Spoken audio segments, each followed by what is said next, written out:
मानता हूँ अगले 30-40 मिनट इसी तरह से डटे रहिए कि लोगों को ये पता लग जाए कि अब समय बदलने वाला है, अब गरीबों के घरों में भी रोशनी पहुंचेगी, अब समय बदलने वाला है। प्यारे साथियों, बाबा साहब ने और कुछ भी कहा था जिसकी तरफ मैं आपका ध्यान आकर्षित करूंगा।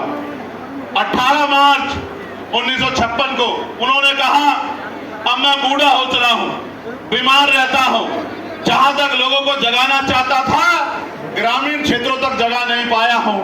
मैं अपने चारों तरफ देखता हूं, एक भी ऐसा नौजवान दिखाई नहीं देता जो इस तंबू का बंबू बनके इस आंदोलन को आगे बढ़ा सके। इसलिए मैं समाज से अपील करता हूं कि समाज आगे निकल के आए और इस आंदोलन को चलाए। तो काशीराम साहब क्या कहते हैं कि मुर्दा लोग मिशन नहीं चलाते और जिंदा लोग मिशन को नहीं रुकने देते।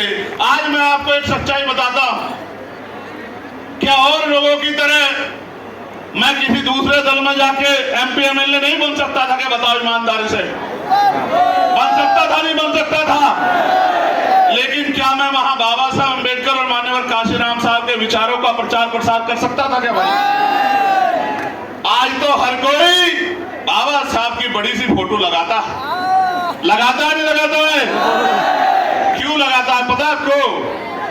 इसलिए लगाता है कि बाबा साहब के चाहने वाले ज्यादा हैं और आज ये बात घर घर तक पहुंच रही है, इसलिए बड़े बड़े फोटो लगाते हैं। लेकिन क्या बाबा साहब के विचारों पे भी चलते हैं क्या? अगर बाबा साहब के विचारों पे चलते तो महापुरुषों के नाम पे बने जिलों का नाम क्यों बदलते? आप अपने मन से सोच के देखो। आगरा के मेरे साथियों जो आपके सम्मान की लड़ाई लड़ने की बात करते हैं, उन्होंने प्रमोशन में रिजर्वेशन पे किस तरह शेड्यूल कास्ट के लोगों का गला काटने का काम किया, ये भी किससे छिपा हुआ नहीं है। ये भी बात आपको याद रखनी चाहिए। सम्मानित साथियों, हम तो भाईचारा बनाने निकले हैं और आप मेरी इस बात पे गौर करना, इस बार जब बाबा साहब अम्बेडकर की जयंती आई थी और जयंती पे छुट्टी कराने के लिए पार्लियामेंट में संघर्ष करने का काम किसने किया आप बताओ? किसी और ने किया? अगर अकेला चंद्रशेखर इतनी लड़ाई लड़ सकता है तो अगर 10-20 चंद्रशेखर पार्लियामेंट में चले गए तो फिर सोचना क्या होगा। मेरी बात को आइए मैं बात आगे बढ़ाता हूं। मुस्लिम समाज के बड़े जिम्मेदार लोग बैठे हैं। अभी मेरठ में एक दरोगा जी ने एक गरीब की ठेली वाले को किस तरह पीटने का काम किया, वो किससे छिपा हुआ नहीं। और कल अलीगढ़ में क्या हुआ आपने नहीं देखा क्या?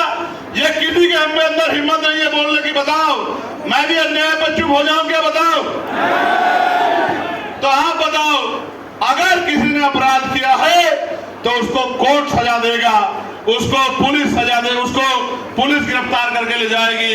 क्या भीड़ के हाथ में उसको मारने के लिए छोड़ देना चाहिए?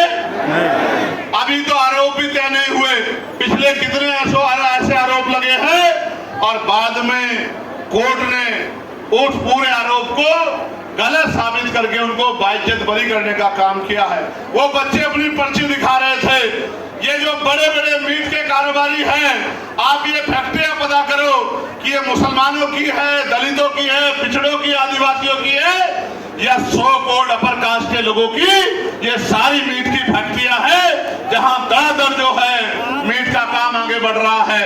उन बच्चों को किस तरह मारने का काम किया और ये मारपीट पुलिस की जानकारी में, पुलिस की सुरक्षा में हुई। जब रक्षक अपना काम छोड़ देगा तो फिर खाल